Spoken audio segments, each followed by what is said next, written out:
दुर्घटना हुई जिसमें कि एक व्यक्ति को अपनी जान से हाथ धोना पड़ा और सुनने में आ रहा है कि डंपर यहाँ पे बहुत तेज रफ्तार से आया जिसके चलते ये हादसा हुआ।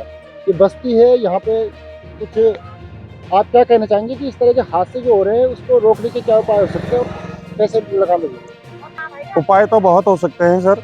परंतु मैं आपको शुरू से बताऊं तो जो नितिन लड़का है जिसके पिताजी कल डंपर द्वारा कुचले गए, वो हमारा हिंदू समाज पार्टी का कार्यकर्ता है और अभी कुछ दिन पहले ही उसने ज्वाइन किया था।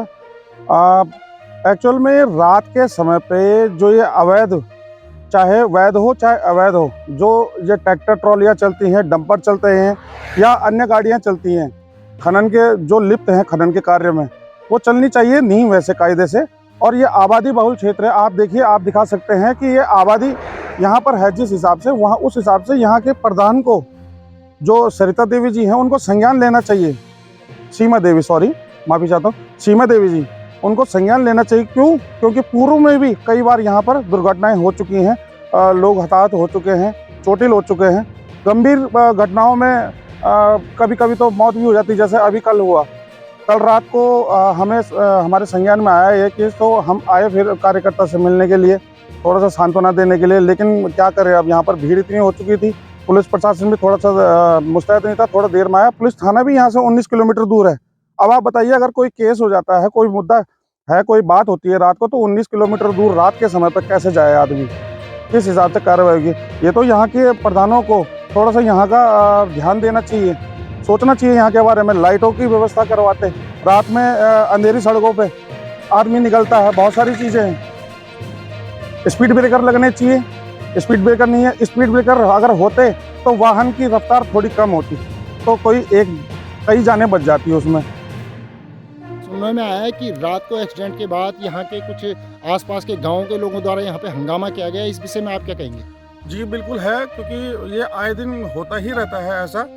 यहाँ के कुछ स्थानीय लोग हैं जो कि हर मौके पर राजनीति चमकाने की कोशिश करते हैं। उनको ये फर्क नहीं पड़ता कि कोई जी रहा है, मर रहा है, क्या हो रहा है, क्या नहीं हो रहा है। ये अवैध जो वाहन चलते हैं, इनसे ये वसूली तय करने का मुद्दा ढूंढते रहते हैं और हर समय कुछ ना कुछ, किसी न किसी वजह से, किसी न किसी कारण से अपनी राजनीति चमकाने के लिए ये इनको आगे कर देते हैं और इस वजह से इन गरीबों की जानें जाती हैं। अगर ये अवैध वसूली पे ध्यान न देकर इनकी सुरक्षा के लिए ध्यान देते तो कई जानें बच सकती थी। है कि आए दिन यहाँ पे रात को तेज डंपर चलते हैं या ट्रैक्टर ट्रॉली चलती है और जिससे इनकी जान पे हमेशा खतरा बना रहता है। तो ऐसे में यहाँ पे न तो स्पीड ब्रेकर है, न ही सड़क में कुछ लाइटिंग दिख रही है। तो आपने क्या इसमें विचार किया है कि क्या आप इसमें अच्छा कर सकते हैं? देखिए, मैं चाहती हूँ एक तो यहाँ पे भी बोर्ड लगना चाहिए और वहाँ पे भी, ताकि स्पीड कम हो। और ये तो चलने वालों को भी खुद सोचना चाहिए कि भाई हम कम स्पीड में चले, गांव का मामला है, बसी का तो यहाँ पे इतना तेज नहीं चलना चाहिए। और ये हमने कैमरा भी लगवाया हुआ है यहाँ पे, बस लाइटों की दिक्कत है, वो लाइटें भी लगवाएंगे। और ब्रेकर की भी कहते हैं कि भाई हमारे यहाँ ब्रेकर भी लगने चाहिए।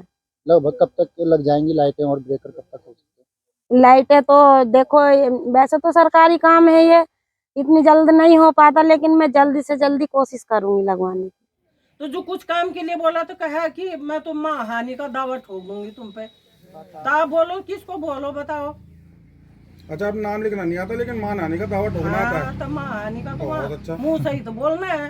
आपका प्रधान तो बहुत लिखना तो पर उसने है ना, पुलिस वालों ने। मुंह से तो कुछ ही कह लो। यहाँ पे सुनने में आ रहा है कि लगातार बहुत सारे एक्सीडेंट होते बहुत हैं, एक्सीडेंट हो गए, बहुत एक्सीडेंट। तो आप लोगों ने इसकी शिकायत प्रधान, बीटीसी, विधायक या जो भी सांसद, जनप्रतिनिधि जो आपके नहीं हैं? भैया, यहाँ तो सुनता कोई है नहीं। पता ही, हम तो सिर्फ वोट, जब वोट मांगने आते हैं तभी शकल देखते हैं, अन्य तो हमें तो पता भी नहीं कि कौन यहाँ का विधायक है, कौन क्या है, कौन क्या है, हमें तो वो भी पता नहीं है। मतलब बहुत सारी योजनाएं गांव के आती हैं जिनमें विधायक हों या प्रधान हो, बीडीसी, ये सब लोग गांव में आते हैं, तो कोई नहीं आता यहाँ, आता ही नहीं है। कोई नहीं आता। बस सिर्फ जब चुनाव होगा जब ही आएंगे, नहीं तो कोई नहीं आएगा। बाकी अच्छा, इसीलिए गांव में अब शराब बिक्री है, ऐसे एक्सीडेंट हो रहे घर हैं। में, घर में कोई घर नहीं है जिस घर में दारू नहीं होगी। और जिसने फांसी लगानी होगी लगा देना मेरे को। नहीं नहीं, फांसी कौन लगाएगा? बड़े भी कटे। वो खुद उल्टे काम कर रहे हैं, कैसे फांसी लगा देंगे?